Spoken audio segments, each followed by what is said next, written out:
هاي عليكم، عاملين ايه؟ يا رب تكونوا بخير. فيديو النهاردة هيتكلم عن ازاي ناخد قطتنا معانا في رحلة السفر بتاعتنا.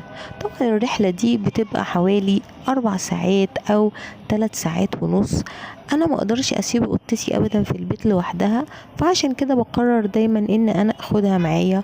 طبعا اول حاجة بنقعد في مكان بيبقى مريح بالنسبة لها وبالنسبة لنا، والمكان دوت بيبقى النص التاني من الاتوبيس، وبيكون فيه زي ترابيزة كده. تمام، بتبقى حلوة قوي، بقدر ان انا احط عليها شنطة روزي. طيب، تاني حاجة واللي هي مهمة جدا، الشنطة نفسها.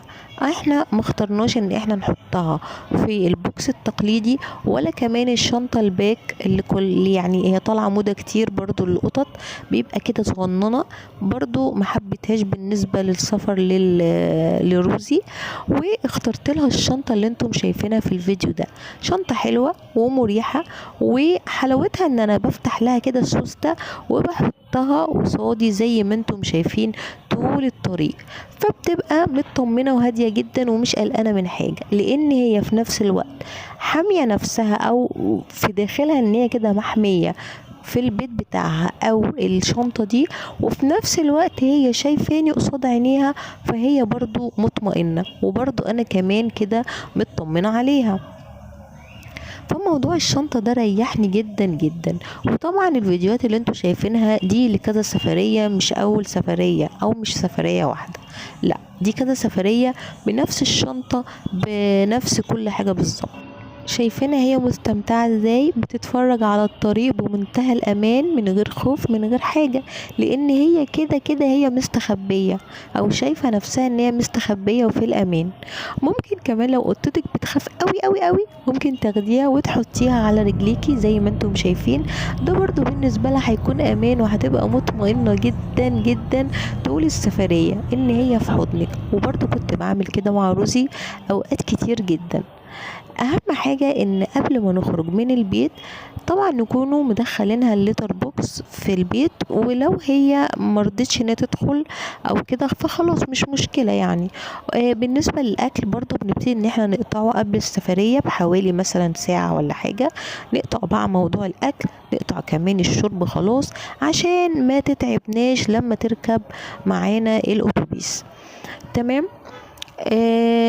اثناء بقى السفر برضو ممنوع الاكل ممنوع الشرب، عشان هي كده لو اكلت او شربت هتحتاج لتر، وطبعا ما ينفعش. فاحنا بس طول السفر نمنع المية ونمنع الايه ونمنع كمان الاكل. امتى ادي الاكل؟ قبل ما اوصل المكان اللي انا هوصله دوت بحوالي مثلا نص ساعة ولا حاجة بسيطة. وطبعا بعمل حسابي على جبنة دي مسك معايا، او مثلا شوية دراي فود قليلين.